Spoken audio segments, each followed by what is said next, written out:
We're on my home turf today, not to talk about the big sister of this ship, the nomadic, the Titanic, but another mode of transport.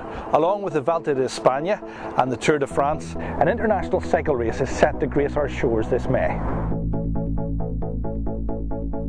It's here on Friday the 9th of May that the first stage, the time trial of the Giro D'Italia, kicks off at Belfast City Hall before heading out to Stormont Parliament buildings and coming back in again. This is the Titanic Memorial by Brock behind us, but over there is Robinson and Cleaver's department store, which was once the largest mail order business in Ireland. So who better than Chain Reaction Cycles and the world's largest online bicycle retailers, Brendan Monaghan, to tell us about the equipment it takes to be a successful professional cyclist. I mean, I can lift this bike with my little finger. It's incredibly light for the size of it. These high-grade racing machines, the official weight that you're allowed by UCI rules is 6.8 kilos, or about 14.5 pounds. What makes it so light? What's it made of? Well, the frame itself and the front forks are all made of high modular carbon, 3D carbon fibre.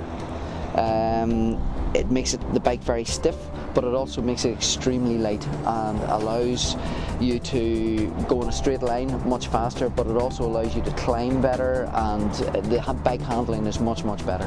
What kind of money does a bike like this send you back? Something like this, which the discerning amateur and professional would ride, would be probably around £6,000 to £7,000. What do you think they'll make of the Antrim Coast Road? The weather we have here in Northern Ireland is unpredictable, to say the least.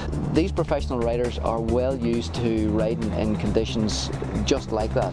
Brendan, do you think the likes of Bradley Wiggins and a lot of the track cyclists at the Olympics have inspired people to take up cycling? It always was big in Ireland, and especially Northern Ireland, even back in the 70s, God forbid when I was riding, when I was racing, but even then there was a massive interest in cycling in this country. But it probably started with Beijing rather than the London Olympics. It started in Beijing when Sir Chris Hoy, Bradley Wiggins, Cavendish, all these guys, all the top-end British track cyclists. It allows people, even general Joe public cyclists, to go out and enjoy cycling. You don't have to be an Olympic champion to enjoy riding one of these bikes. Well, I suppose I better put this cycling malarkey to the test.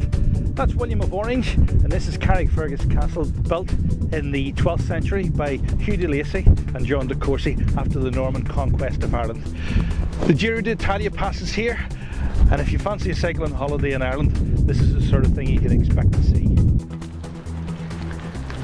This is the ancestral home of Andrew Jackson, 7th President of the United States of America, and we could do with world leaders like him today because it was in his watch that America cleared its national debt for the first and only time. You can stay in traditional places like Fool's Haven Holiday Cottage. It's just on the Antrim Coast Road, and it was here in 1912 in April that 2 children were orphaned when their dad, who was an engineer, died in the fateful maiden voyage of the Titanic. Completed in 1842 at a cost of £37,000, we're at the Black Arch, which is the start of the Coast Road proper. It extends for 25 miles right the way to Cushendall and the Red Arch. I'm Justin McCartney. This is the route of the Giro D'Italia. There are lots of B&Bs all over Ireland at around £35 a head. But there's a number of fine hotels such as the 4-star Ballygally Castle Hotel, which reopens in April just in time for the Giro D'Italia going past on Saturday the 10th of May. This isn't an hotel, but it's a stately home to the Earls of Antrim. This is the first of the 9 glens of Antrim Glenarm, and it quite simply means a valley that runs down to the sea. They all have famous stories and meanings behind them. This one simply means the Glen of the Army. This is Carnoch, and from 1921 to 1934, no other than Prime Minister Winston Churchill owned the Londonderry Arms. He inherited it after his cousin died in a railway accident, believe it or not. And if it was good enough for a Prime Minister, I need a Bushmills.